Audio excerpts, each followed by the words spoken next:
Live edition of the Patriots Beat podcast here on CLNS Media. I am Mike Kadlick, joined by Alex Barth. The first offseason show.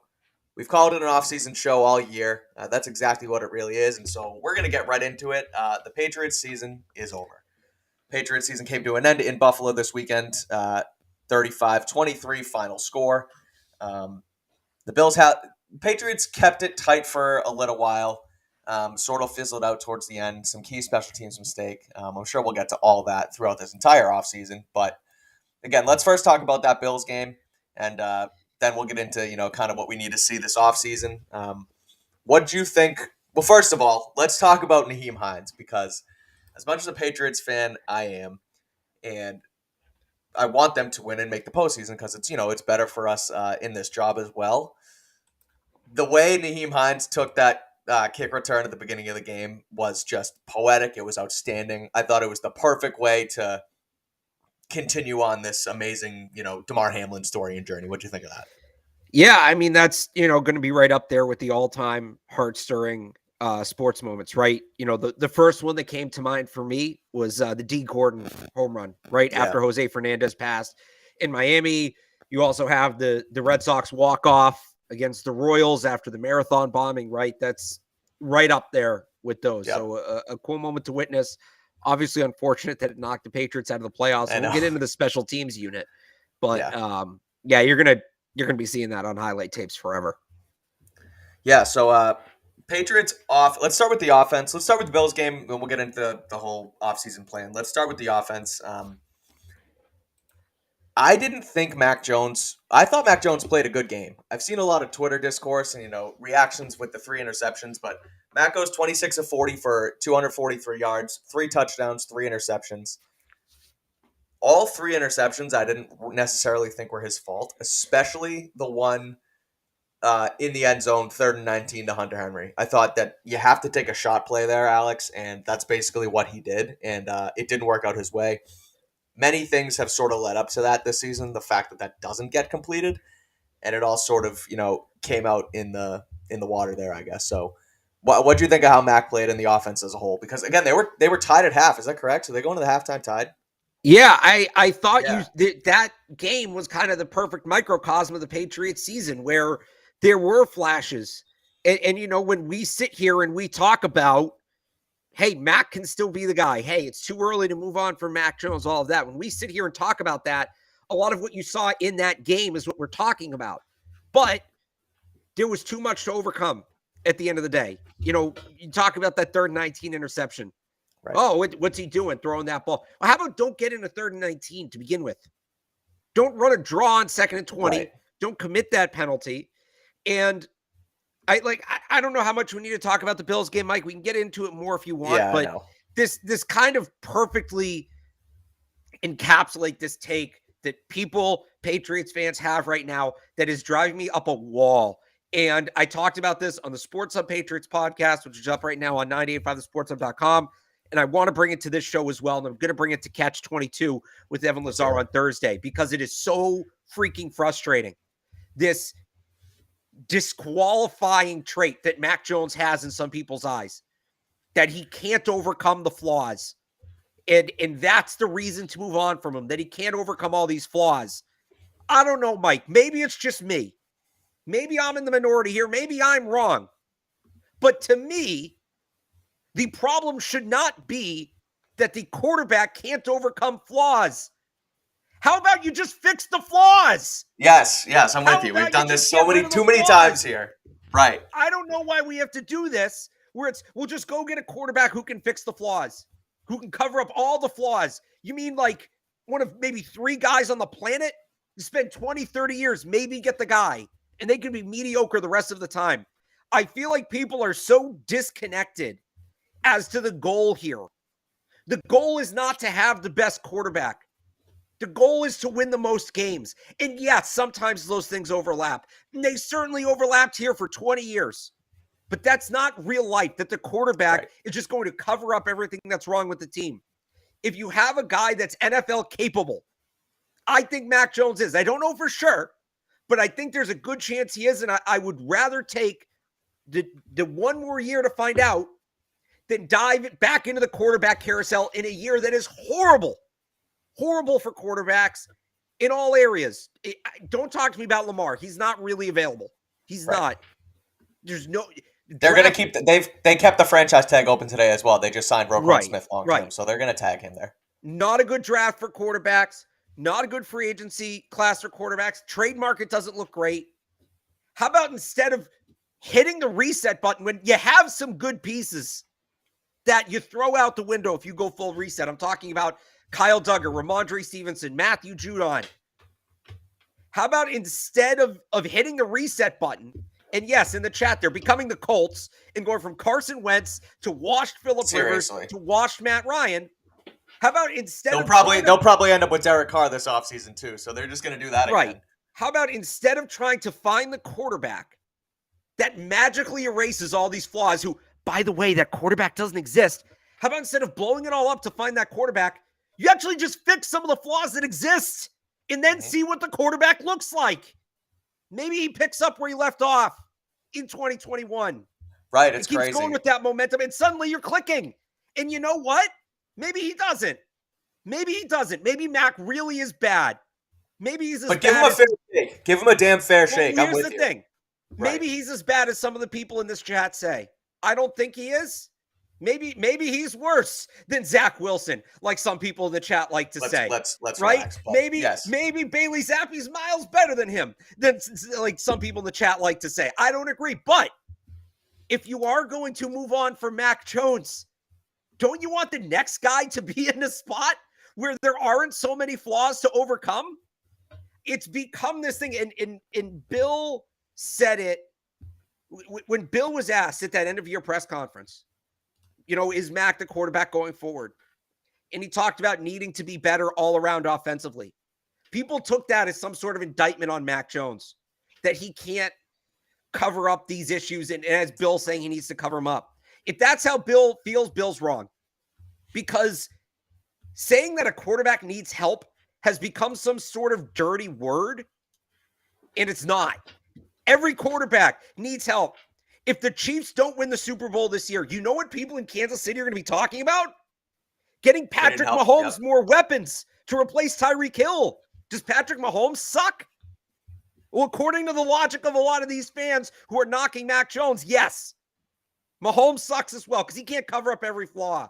Right. So I know you want to get into the Bills game, but No, we don't have to. We can go right into the offseason. As we get started for the offseason, this is my big overarching take that Mac Jones not being able to cover up every single flaw on a team that had a ton of flaws offensively is not a reason to move on from Mac Jones.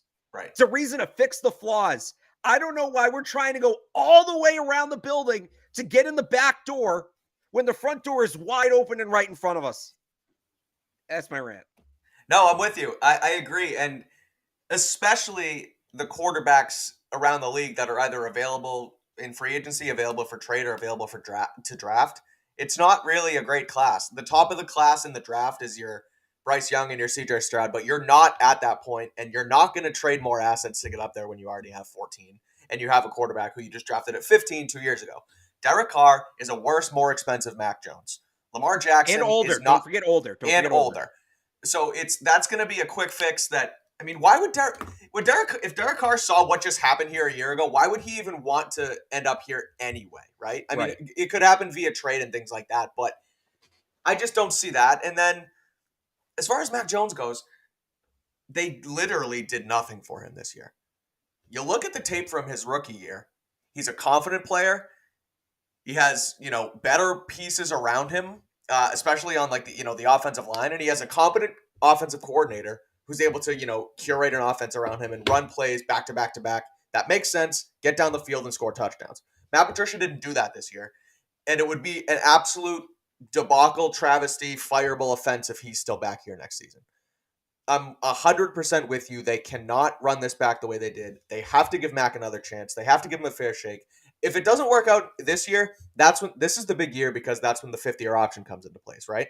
So, right. But again, even if it doesn't work out, you're still improving it for the next guy. There's this idea that if you just swap the quarterback and swap the offensive coordinator, suddenly everything's different. What, you're going to bring in Derek Carr and Bill O'Brien, and despite having no tackles, and despite his number one wide receiver being Nelson Aguilar, he's going to throw for 5,000 yards, and they're going to win 14 games? Right.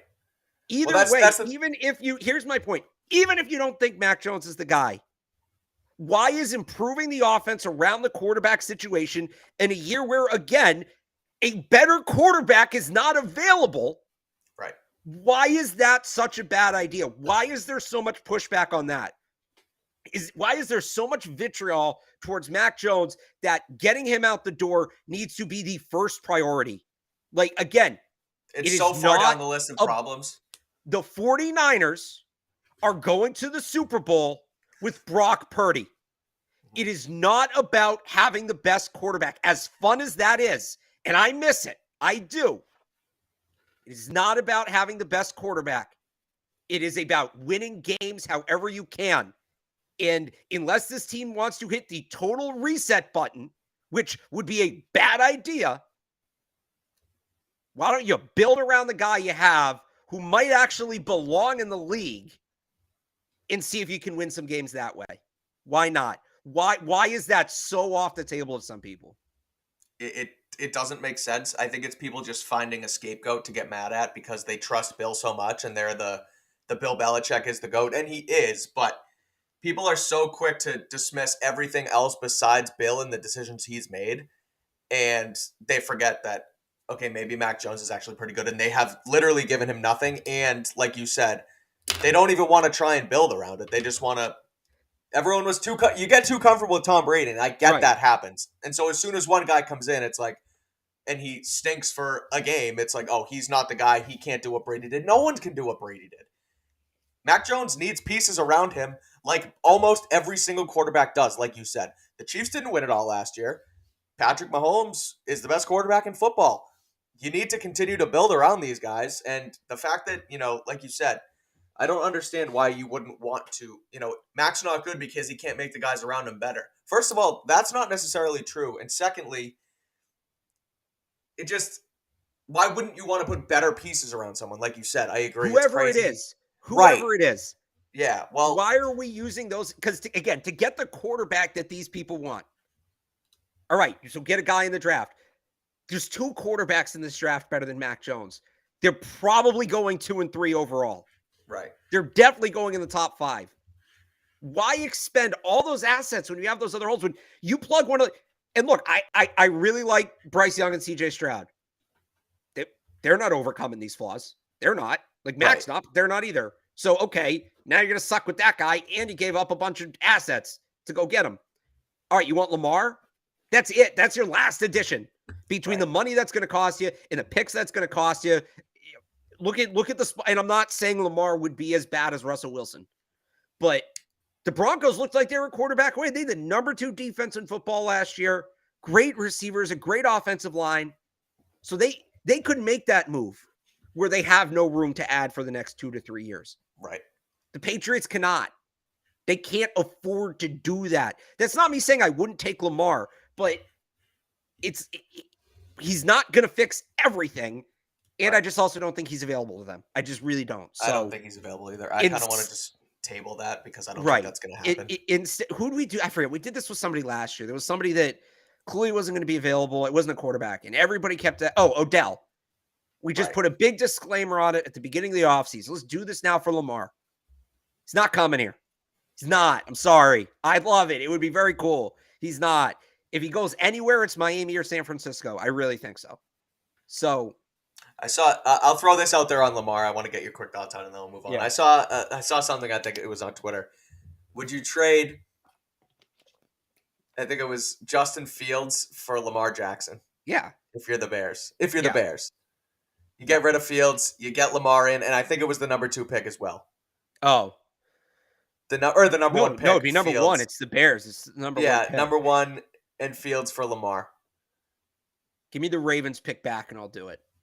They still need some playmakers. Right. If I can get a first-round pick, because they have no receivers. Right. Give me a first-round pick back. Honestly, give me that Ravens pick. I'm taking Michael Mayer to pair it with him. Yeah. Yeah, I would probably do that. I would probably, and that's a better package than anything the Patriots can offer. So right there. Oh yeah, 100%. I still think he's going to Miami, and that team is going to be nuclear. That would, in a good way, like that would be him, Tyreek Hill, Jalen Waddle, Jeff Wilson, Raheem Mostert. Fast. They'll be so dang fast. Too much speed, too much. But anyway, so all right, let's put a bow on the season. We'll quickly do Bills. The only thing I really have to say about it is Josh Allen is unbelievable, Alex. And there was this one throw that we texted about, and you didn't want to give him credit for it. And I had to bring it up on the show. And it was the deep touchdown pass to Stephon Diggs. He threw it like flat-footed, 60 yards in the air, in stride touchdown. And you said that it was more on Diggs than it was on Allen. And I think that's crazy to me. I think that's crazy. So let's hear it. It's a blind throw. I'm not saying it's not on Allen, but it's not a blind throw. It's really not. Like he sees Diggs break coverage and he's able to chuck it that far in stride. Perfect touchdown. Does he see Diggs break coverage, or does he know Diggs is breaking coverage without seeing it? This is my point. Some of these throws, and look, this is my thing where it's coming across like I'm knocking Josh Allen. I just see it differently than other people. He knows they have tremendous chemistry, those two. Right. He knows Diggs is winning on that route. The reason that throw is so difficult, right, is the defensive line is right in your face. Not only can you not step into it, but you're not necessarily able to see where you're throwing the ball. He knows where Diggs is going to be. He knows Diggs is going to get open. He can throw that ball without worrying about maybe what's happening down the field as much, right? Contrast that with the throw Mac made up the seam to Devontae Parker, where Parker underruns it. Right. Right. So it's a great physical throw where he does, but this is again where I think the credit is misplaced. The reason he's allowed to make that throw is because he knows Stephon Diggs is getting the separation, and he knows more often than not, he has that window to throw the ball into. You get what I'm saying? Like, it's but that's okay. That's not a knock, right? No, exactly. It's just nobody wants to. What a throw! Well, yeah, but let's give the receiver credit too for being good enough. Well, I don't like Allen knows he can make that throw. Why do we have to give him a but? He's the second best quarterback in football. You don't need to give him buts. Because when we apply it forward to the Patriots, Mike, people criticize. And I'm not saying Mac Jones can make that specific throw. Right, of course, right. But people knock him for being timid. And Josh Allen is the least timid quarterback in the league. Sure. When you know certain things are going to be available to you downfield the majority of the time, it's a little easier to play like a gunslinger, right? 100%. So this is just where, again, like we talked about last week, the Bills' offense is a truly cumulative effort. That's an incredible throw by Josh Allen. He was making that same throw 3 years ago and getting picked, making it because he was throwing it to Robert Woods and whoever else, right? So this is where it's not all on why did Josh Allen take that leap? It's not because Josh Allen woke up in the middle of the night and decided to be the best quarterback in the league. It's because they went out and they looked at him and said, all right, he can make that throw. Let's find wide receivers that can maximize his ability to make that throw. And they went out and they got Stephon Diggs. Like, that's where that element of it, of, hey, here's what this guy does really well. Let's figure out ways to make that a huge part of our offense. Sure. That element of it is what gets overlooked. And that is something, again, to apply it forwards, the Patriots have done a really bad job of doing. Not in the sense that they need to give Mac Jones an opportunity to make that throw. He can't. But they haven't done a great job of maximizing the things Mac Jones does best. And if you want to be a good offense, a great offense, you need to mold it around your quarterback. And again, that comes across to a lot of people as a knock on Mac. Why do they need to play to his style? Every quarterback in the league, Josh Allen, Patrick Mahomes, Tom Brady, Lamar Jackson, all of these guys, the offense is built to maximize their skill sets. It's just what smart teams do. They did it with Mac in 2021. They didn't do it with him this year. So that's my point, and that's my thought on that throw. It is a great throw, but it helps that they have wide receivers that maximize his ability to cash in on that throw. And the Bills have done a very good job of putting the right pieces around him to maximize him. It's him or Lamar as the most maximized quarterback in the league. Sure. Allen's probably and Brock Purdy. And any Niners quarterback. Yeah, but right. Allen's probably the most maximized in terms of the personnel. Lamar's probably the most maximized in terms of the scheme. Does that mean they're bad quarterbacks because the offense is built around their skill set? No. Just makes them look better. It just makes you get to see who they really are through their strongest traits. And that's what I want to see the Patriots do with Mac Jones. I'm with that's you. It. Talking about right. Yeah. Talking about timidness, I want to relate it back to the Pats too, because I that's the best answer you could have gave for the Josh Allen knocks. Yeah. Least timid quarterback in the league is not a knock. People will call that. I don't think it's a compliment or a knock. I would call it an observation, but I know I'm right on that one. Situation around you and confidence and not being timid and being able to go out and sling it is a huge part of playing quarterback at any level, right? And so I compared two plays, and I tweeted out a video of it earlier if you want to go check it out on my Twitter, of a play Mac made in his rookie year to Kendrick Bourne for a touchdown against Cleveland, and I compared it to the interception against Hunter Henry, because his rookie year in a system that made sense to him was more curated to his skill set with a better offensive line and a coaching staff and a coach in Josh McDaniels that, allowed him to be confident in the plays that he's going to make. Mac Jones was able to sit behind a perfect pocket, set his feet, and rip a touchdown pass to Kendrick Bourne on 2nd and 5 on a shot play right in between, I think it was a corner and a safety for a touchdown.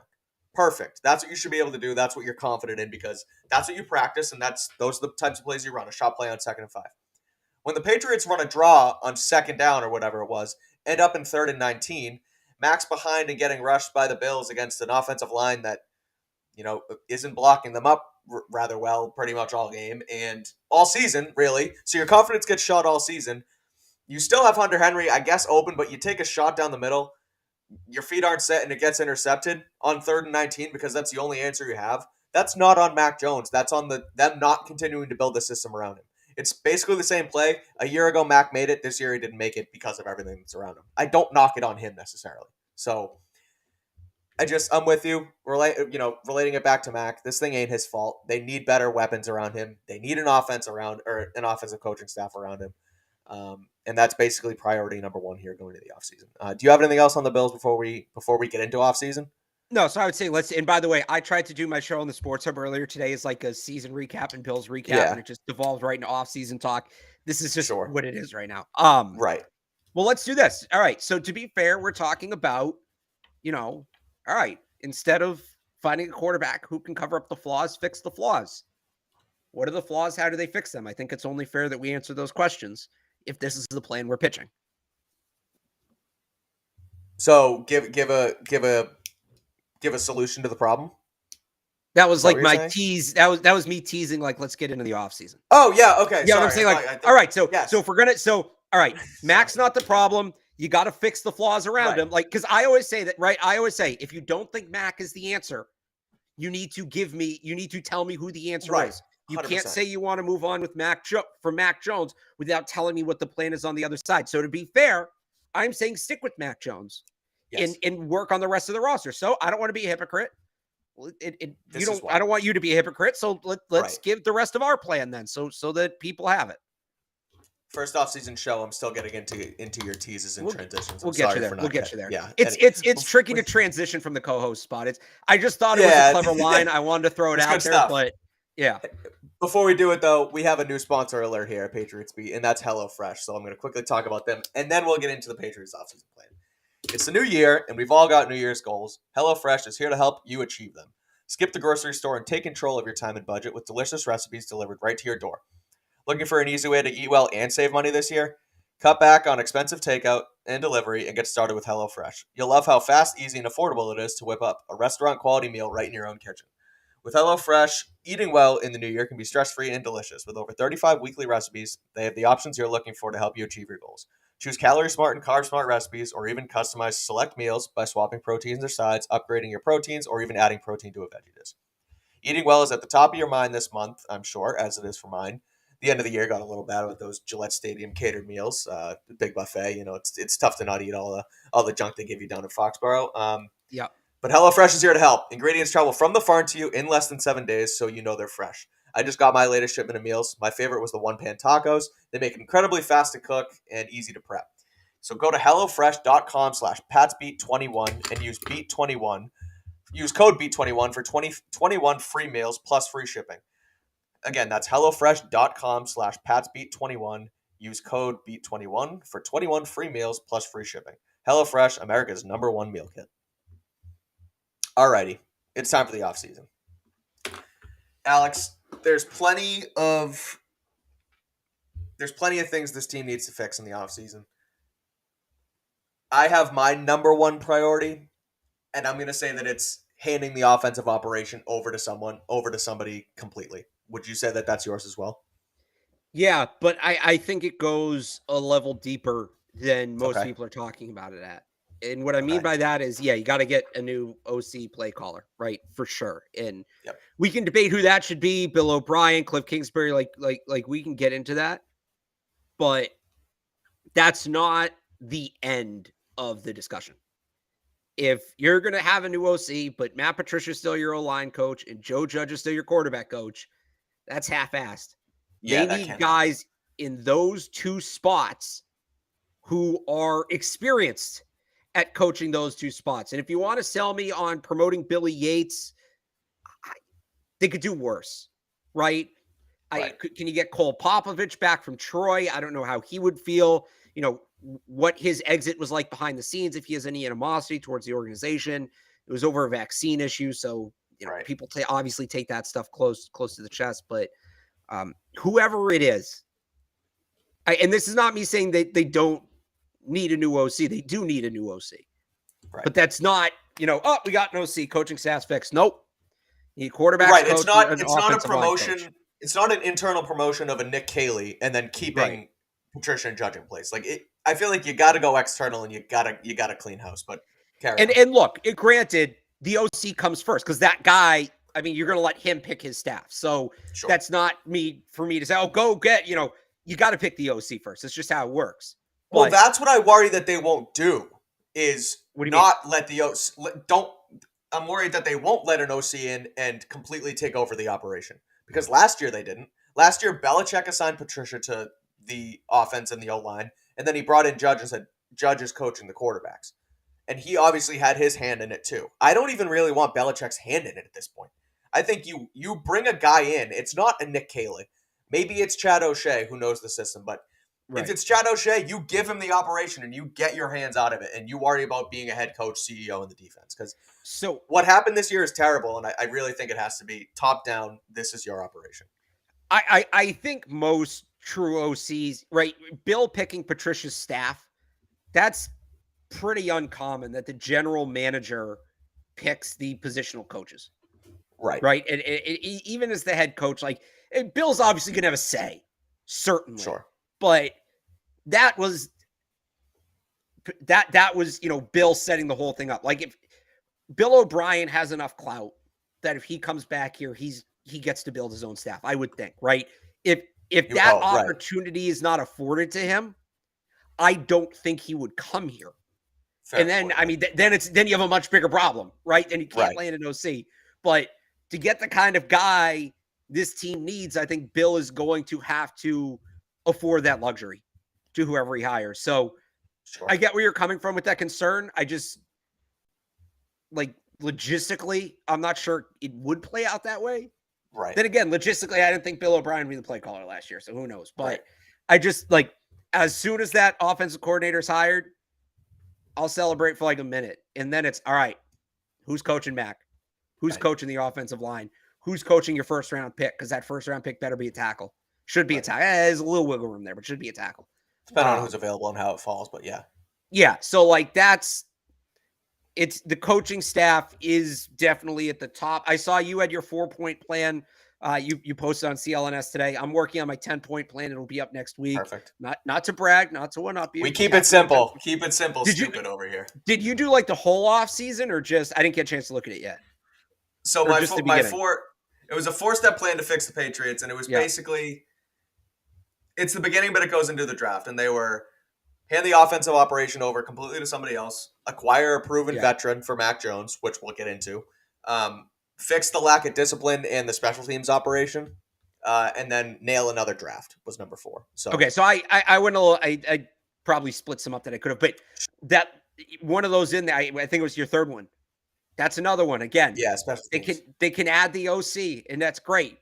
You got it. And I really like Cam McCord. I do. I think he's super passionate about the game. He's always been really good with the media. He'd be a great assistant special teams coordinator. But it's just at a point where, man, you'll have 2 kickoff return touchdowns in one game. There's no coming back from that. So it's offense coordinator, special teams coordinator, quarterbacks coach, offensive line coach. Those 4 are must fills for them this offseason. I'm with you. And I think so coaching staff, yes. And I think there's actually, I talked about how there's not there shouldn't be an internal fix at offensive coordinator. And I think I mentioned this last show, but there is an internal fix at special teams. And I think that is, look, Joe Judge, do you still want a job here? You can have the special teams coordinator job back because we're cleaning house on offense. I'm sorry. There's no place for you. You can go look elsewhere, or you can come back here and be our special teams coordinator again because he was here for a long time. It's one of the reasons he got a head coaching job in the first place in New York was because he was great with that unit. Especially with guys like Matthew Slater probably gone. I think that would be huge to just basically give Joe Judge his unit back. And I think that's likely where they're going to go. And I think that's the way you sort of have to handle that this offseason. I just worry about them being goofy with it. Like Judge's last year here, remember, he was also the wide receivers coach for no reason. It was because O'Shea left, right? Is that kind of what happened? Yeah, but like that's... No, I'm not saying it was right, but... Right. I'm worried we're going to get offensive coordinator... I'm worried we're going to get special teams coordinator and quarterbacks coach Joe Judge. Like... Do you really think they're going to do it again? Is that like... I don't know if they can. After this year, I can't rule it out. Like, if he's just the special teams coordinator, fine. He can't also coach a position on offense. It's not, when they did that in 2019, it was really bizarre. Like, that's just not how anything works. I don't really know how that setup worked at the time. At some point, he's going to leave something unattended. Right. Because special teams and wide receivers are both working during the week simultaneously. So I don't know if they just threw that on his on his resume to help him get a job and he didn't actually do it. And it was all Troy Brown or whatever. But like, you can't be doing stuff like that anymore. That leash is gone. The wiggle room to do stuff like that is gone. So if Judge is just a special teams coordinator, fine. Like you said, he's very good at that. He is. Right. That, period. That's the end of the job title. Special teams coordinator, period. Full stop. No wide receivers coach, no quarterbacks coach, no special advisor, special teams coordinator. They can do it period. And I know we're supposed to talk about what we think they do and not what we think they should do or whatever the saying has been. But I really doubt, and I hope I'm right because Bill Belichick is the smartest coach in football history, but I hope that he looks at this year as a whole and says, look, we need wholesale changes on offense. So let's get into that. Alex, let's pick your offensive coordinator since I kind of want to put you on the spot here. Yeah. Let's go 5 options because this is another thing I wrote about today on CLNS. We have Cliff Kingsbury, Bill O'Brien, Zach Robinson, Nick Caley, and Chad O'Shea. Those are my 5, and I ranked them on clnsmedia.com. You can go check that out. If you had to pick one of the 5, who would you pick and why? Wait, go through one more time. Okay, so it's Chad O'Shea. Yeah. Nick Caley, internal. Zach Robinson. Yeah. Bill O'Brien, and Cliff Kingsbury. I'd probably go Zach Robinson.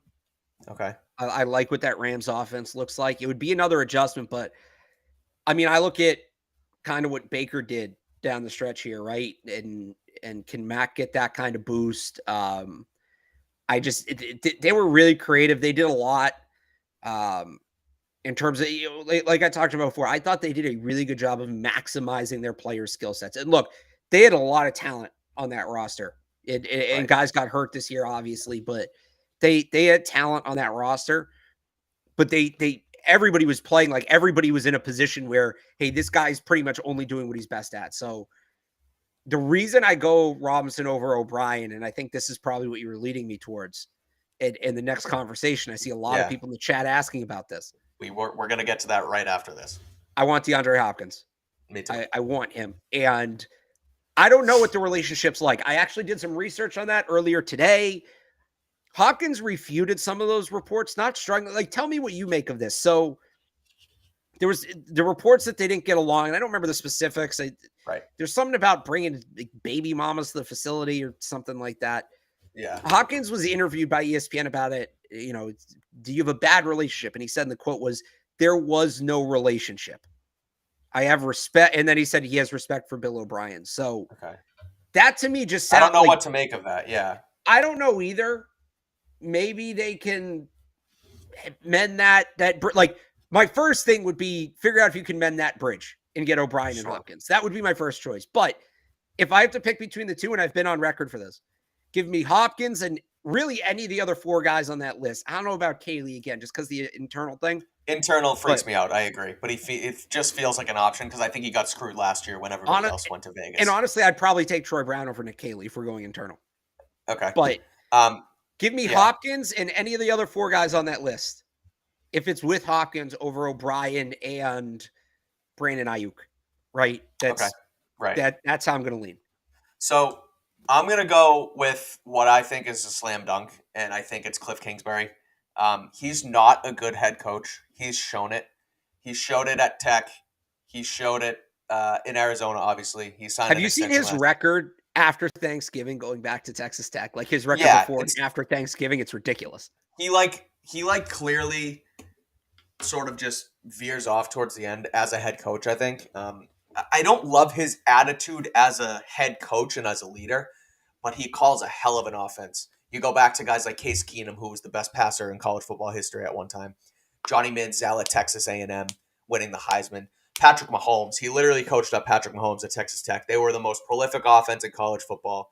And then he went and he has Kyler Murray. And yes, that relationship and that whole thing tailed off at the end. But there was a time where Kyler and Cliff were cooking out in Arizona and making things happen. I think you look at that, it wasn't an air raid, but it was a spread style system that Mac ran at Alabama.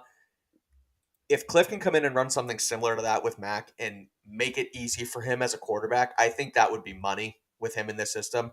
And you add the Hopkins wrinkle to it, which let's get into Hopkins now as we kind of were just doing. I mean, we don't know how well those two get along. It seems like the problem there was Kyler and Cliff and not Hopkins and Cliff. Okay. From the way I'd buy that. I would buy that. Yeah. And there was a report similar again. What I don't like is Hopkins kind of maybe having beef with all his coaches, but it seems like there's mutual respect between Bill and Hopkins, which is that's a start. He has a no trade clause, which makes it likely that he would maybe want to come here.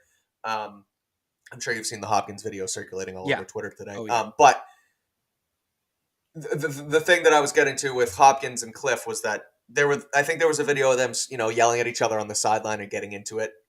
Cliff and Hopkins basically said something along the lines of, "I love that guy and I love a guy who's going to basically go to war with me and play that way with me." So I don't think that there's a rift there. I think it's more so with Kyler, and they're gone anyway. Kyler's going to be there and he's rehabbing, and I'm curious as to what Arizona's going to do anyway. But I think if you can bring Cliff and DeAndre Hopkins here, that's option A, because they worked together in Arizona the last few years, and Hopkins is not washed. I just tweeted a video that I did as well, and he's not washed. He was suspended for 6 games this year, and then he came back and basically got right back to it.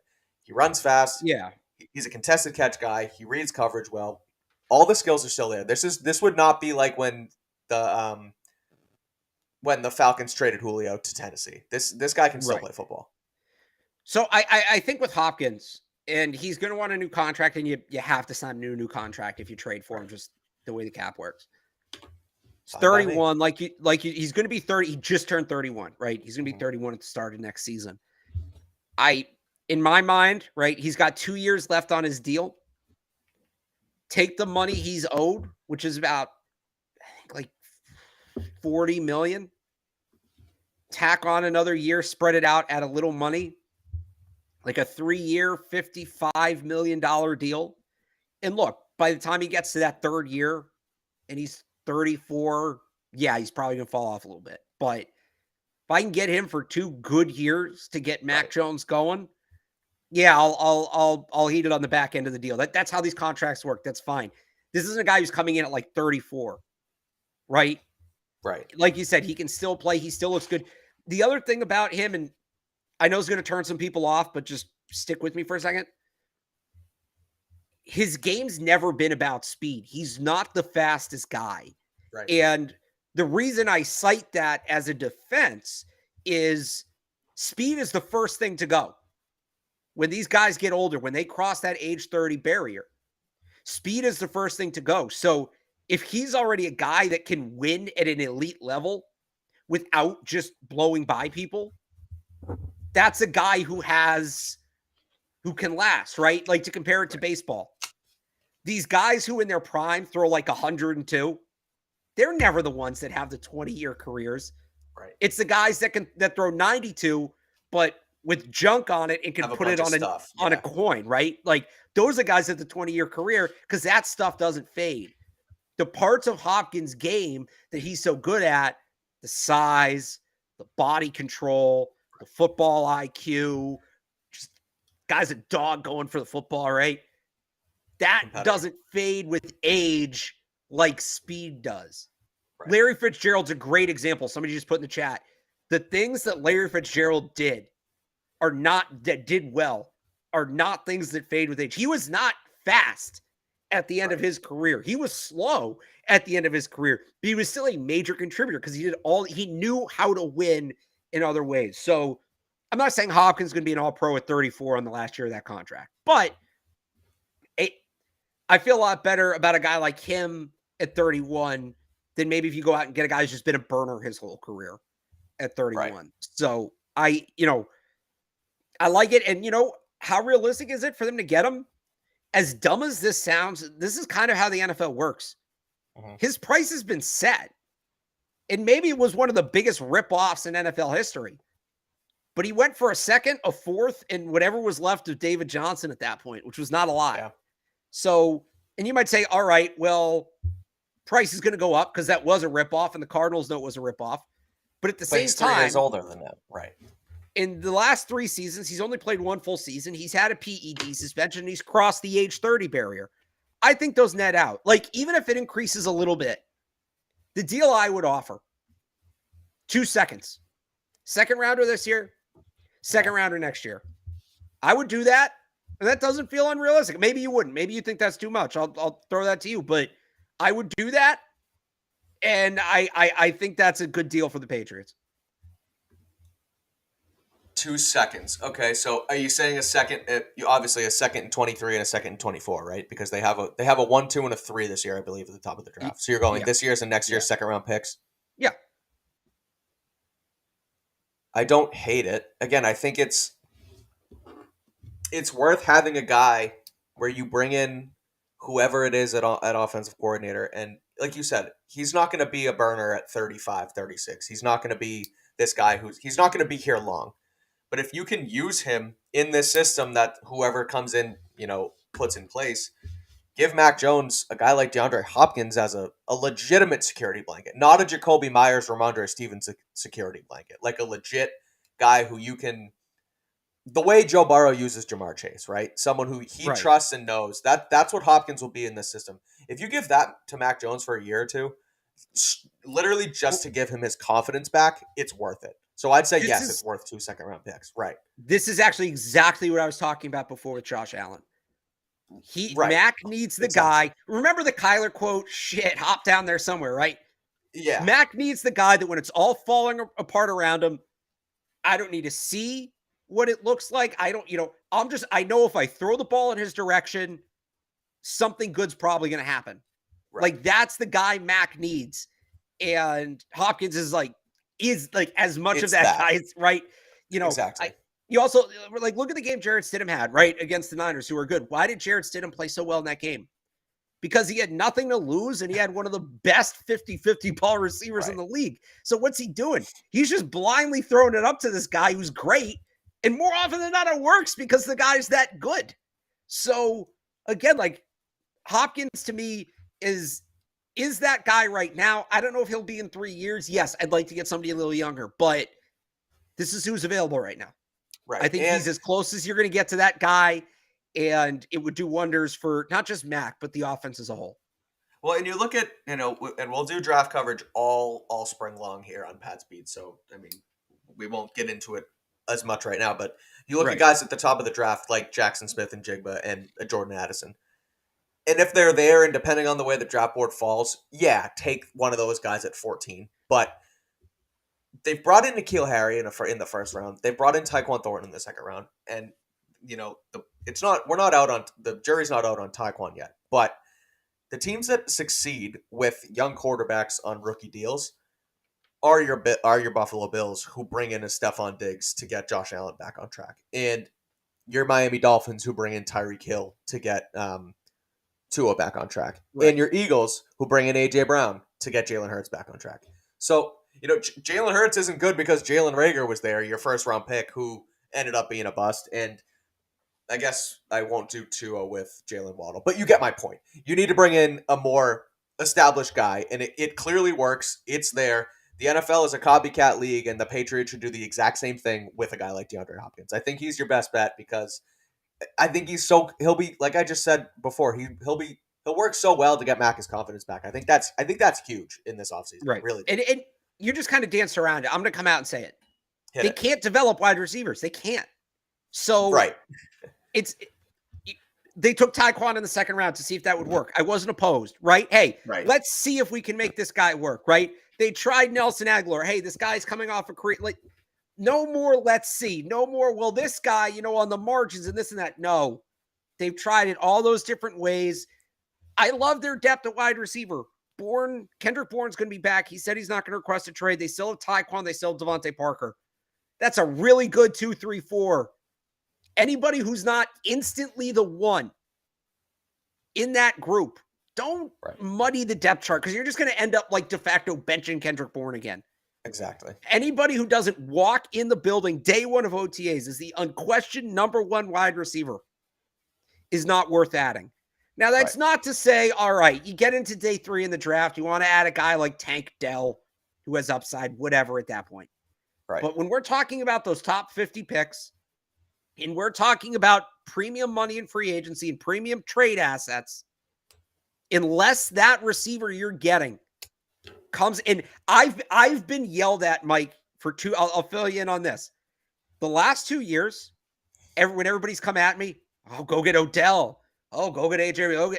I've been the guy sitting here saying, no, don't do that.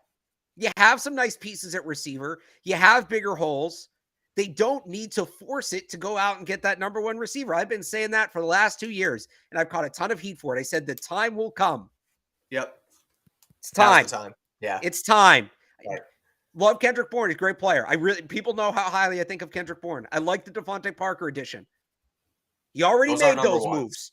Right. You already made those moves. You have those guys. You don't need to make that move again. Now go get the guy.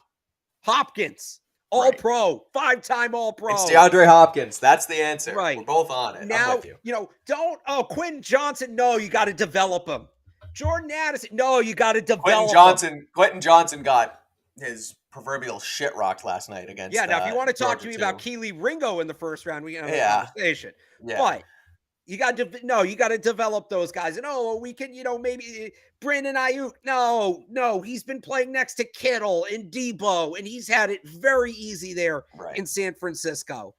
No, get me the guy who's done it. Get me the guy who's put an offense on his back and put together a 1,200, 1,400-yard season. The guy who every time you go out there is going to demand the other team's number one corner. Double coverage is going to draw all the focus, is going to open up things for everybody else and still make plays. There's not a lot of guys like that in the league. There's it's a lot easier said than done. But I think Hopkins is that guy. At least for the next year or two, he could be that guy. That's the guy at this point. No more on the margins. That's the guy.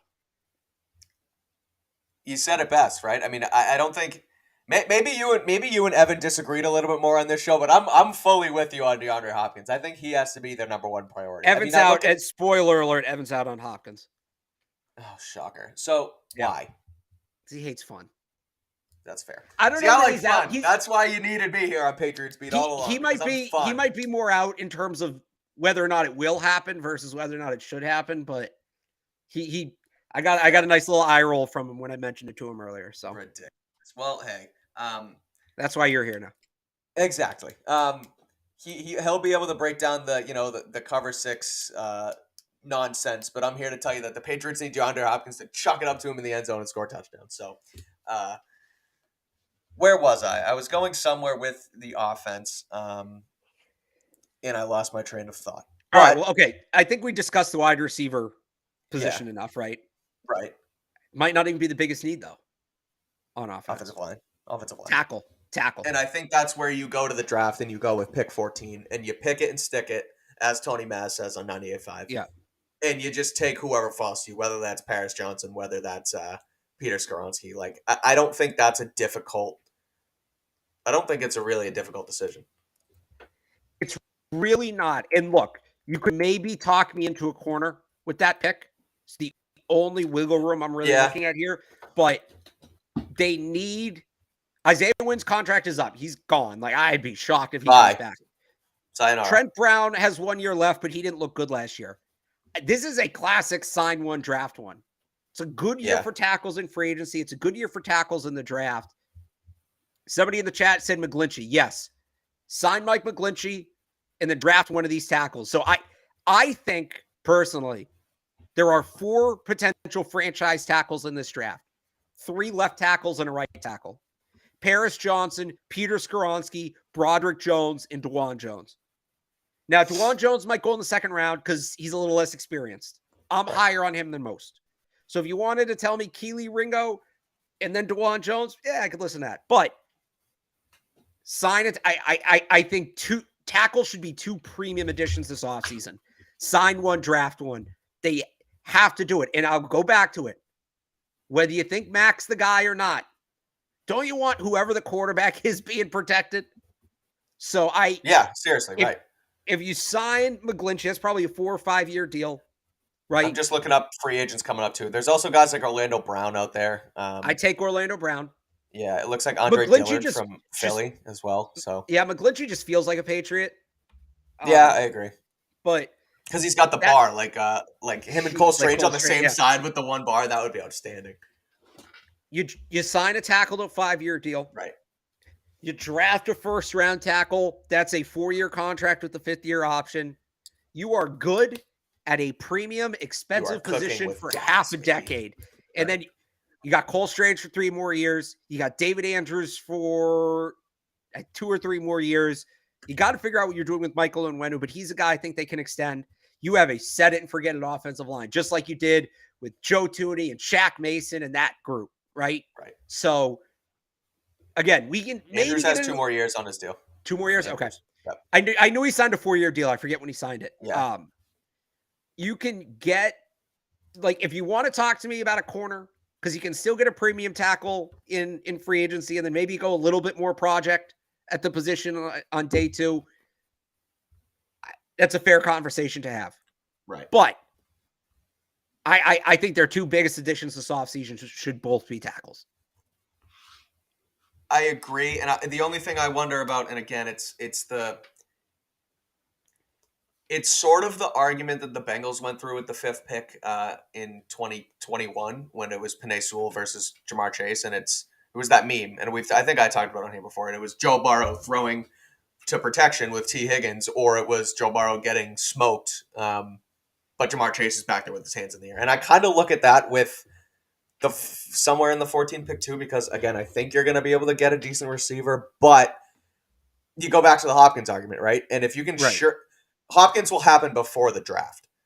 So you get Hopkins in. You get Hopkins in here, and that would probably happen mid-March. Hopkins. Would be Right. So Benoit. I saw someone ask that question in the chat too. If Hopkins would happen, I mean, there's a chance there's the like what happened with the Rams 2 years ago when they agreed to Stafford like a month and a half before the deadline. But Yeah. realistically, you're looking at like mid-March for something like that to happen. They have to get, but here's the thing, they have to get him off the books before the draft because that $30 million cap hit kicks in. So Right. it could be reported sooner. It would be official in March, but they have to get him off the books before the draft. That could not be like a draft night. Let's see how the board falls trade. Right.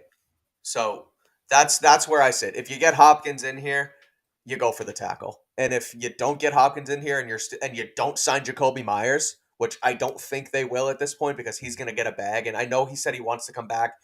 Maybe he takes a team-friendly deal. Maybe Bill realizes that he's pretty damn valuable and that him and Mac have a decent connection. But I don't think it's very likely. So, again, if you don't get if you don't get the wide receiver, you see how that falls.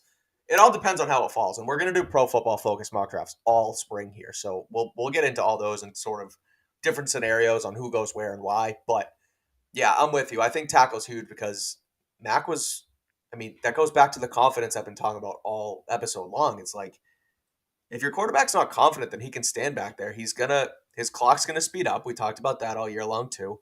You need to get the guy protection. He needs to feel comfortable back there and being able to run his offense. So yeah, I'm with you. Tackles probably number one outside of offensive coordinator. Anything else? I know we're going to do offseason all year, but any quick, off the top things that they really need to do this offseason? A boundary corner, I guess. Boundary corner and free safety. If assuming Devin McCourty retires, like I would take McCourty back. I think people underrate how important that role is, and Kyle Duggar probably could play free if you really wanted him to and be pretty good at it. He's just so good at the role he's in right now. Yeah, and honestly, it's tough to take him out of that. You're adding coverage responsibilities if you move back to free safety. There's not a ton of true free safeties left. So many of these guys now play these hybrid roles where they're playing free and box and star, and they're playing in the slot. And, I look at a guy like Kirby Joseph, I thought would have been a great pick for them last year. Reminds me a lot of McCourty. Even bringing in a veteran like Deron Harmon just as a bridge. Yeah. They need a true free safety on the roster. And then, yes, you need size at corner. And it's going to be interesting to see what they do with Jonathan Jones, whether he comes back or not. They still need a corner either way because they need to be bigger at that position. But, if you add Jonathan Jones, now you kind of have this log jam, and how's that guy getting on the field? As good as Jones is, I'd take him back. I'm not sure he's a guy who needs to be back, right? Whereas I'm not saying it needs to be the first round pick. I'd love Keely Ringo here, but just go out and get somebody who's 6'2", can jam at the line. See, I like what veteran in free agency. I like what they've been able to do with John Jones though in like a Tyreek Hill standpoint. Like what they did with the Dolphins was they've done that, and it's like if you have a guy that can essentially shut out the best receiver in your division 2 games a year, that's pretty valuable to have. Again, it's not necessary, but he has value, and he's probably going to get paid somewhere too. I don't think it's necessary he comes back, like you said, but I mean, I think you look at bringing John Jones back if you can. Yeah, but either way, you need to add a big corner. They need more size at that position. They need more size at that position. Yeah. Okay. Well, you know what we can do, Alex? What? A Boston Sports Minute to talk about Trevor's story.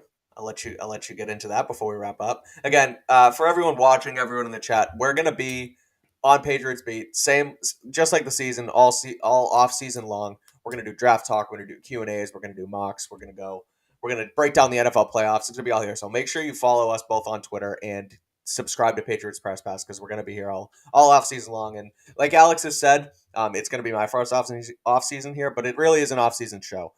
During the year, it's back and forth with recaps and previews and all that. But this is where we get into the nitty gritty, and that's why you're here. So make sure you subscribe and hang on with us here. Let's do Boston Sports Minute because I want to hear your thoughts on the Red Sox because we've gone up and down all off season long. They let Xander Bogaerts walk. We're pissed off. They signed Rafi Devers. Okay, we're back. But they let Bogarts go, and you think, oh, the middle infield is fine because they'll use Christian Arroyo at second base, and you can bump Trevor Story over to shortstop, but now Trevor Story just has surgery. He has UCL surgery today. Call it what it is. He had Tommy John surgery. Yeah, but it was like minor league Tommy John. No. To be fair. Their shortstop, who's needed this for months, has to get Tommy John surgery and gets it in January. Yeah, I guess I shouldn't give him the benefit of the doubt. So no, he has because they've done this before. Do you remember when Chris Sale got his Tommy John in 2020? March. After he was shut down in August for elbow issues. What's the deal? Is it their training staff? Is it the players? Like, what's the deal? Well, I don't know. I think it's the players. I think they listen to the players too much. There was a report out there that Trevor Story thought that with rest, he'd get better. But he did his own research. Ridiculous. Do your own research, Barth. Sorry. the offseason finally felt a little bit good, right? I know. And the reason they didn't pay Bogarts, the reason they don't pay any of these guys, their whole thing about not paying guys over 30 because of durability. Story's elbow has been an issue since Colorado. You couldn't have just given Bogarts that contract. I know, it's ridiculous. Knowing that he's kind of nursing something all offseason, right? Like, it's so stupid. First of all, just give Bogarts that deal. We're not even doing this. Right. Second of all, when you know Trevor Story's elbow is a time bomb, maybe up the ante instead of offering Bogarts whatever it was, like $160 million over 5 years. Just not even in the ballpark. And third of all, when the guy you're banking on to help save face and help save the franchise after you let Bogarts go, when his elbow has an issue, gee, Mike, I don't know, I'm not a doctor, but maybe fix it. Yep. Maybe when the shortstop needs Tommy John, don't sign the shortstop that needs Tommy John. Sign the shortstop that doesn't need Tommy John. But when you do sign the shortstop that needs Tommy John, get him Tommy John. Ridiculous. It's ridiculous. One step forward, 20 steps freaking backwards. It's ridiculous. You're probably going to need a new microphone after this episode, Barth. You've done a lot of screaming into that thing. I'm like fighting, but I'm with you too. My voice has been hoarse all day. I'm just frustrated, man. It's like what's the scenario where you hold in a cold for so long, whether it's vacation or whatever, and then finally you're off. It's like the Patriots. I always get sick at the end of the season. Exactly. It all comes back. No, but look, I'll tell you what Red Sox fans are going to do. They're going to compare it to Robert Williams. Because remember Robert Williams got we all said the same thing about Robert Williams. When we found out like a week before training camp he needed that knee procedure. Right. Why didn't they get this done earlier in the offseason? Well, the difference is the Celtics had the wiggle room of being the best freaking team in the NBA. And they can get off to a hot start in a league where it's easier to make the playoffs than any other league. Right. It's not the same. Just again, when your players need surgery, just tell them to get the surgery. Right. When guys tear their ACL in the NFL, they're literally on the freaking operating room table like the next morning after the game. No, maybe with rest it feels better though, according to Trevor Story. It's ridiculous. So that's where we're at. We're back on the bad stuff with Boston sports. As far as Patriots Beat goes in this offseason, like I said, we're going to be here all offseason, but we're going to be back on Thursday. We're going to do we'll preview the NFL playoffs because those actually happen still, even though the Patriots aren't in it. Super Wild Card weekend coming up, so we'll preview all those games. We'll also do a Q&A on Thursday. We answered what we think are the Patriots' problems heading the offseason, but we also want to hear from you guys in the chat. So make sure you come on Thursday, ask us questions, what y'all think the Patriots should do, what you want to hear from us. Bring it all. It's all on the table. And that'll be Thursday afternoon back here on Patriots Beat. So until then, follow Alex on Twitter at RealAlexBarth. Read all his stuff on 985thesportshub.com. You can check out all my stuff on my Twitter at Mike Kadlick and read my stuff at CLNSmedia.com too. So Patriots offseason, it's back. Patriots did not qualify for the postseason, so we are on to 2023. Again, thank you all for watching, and we'll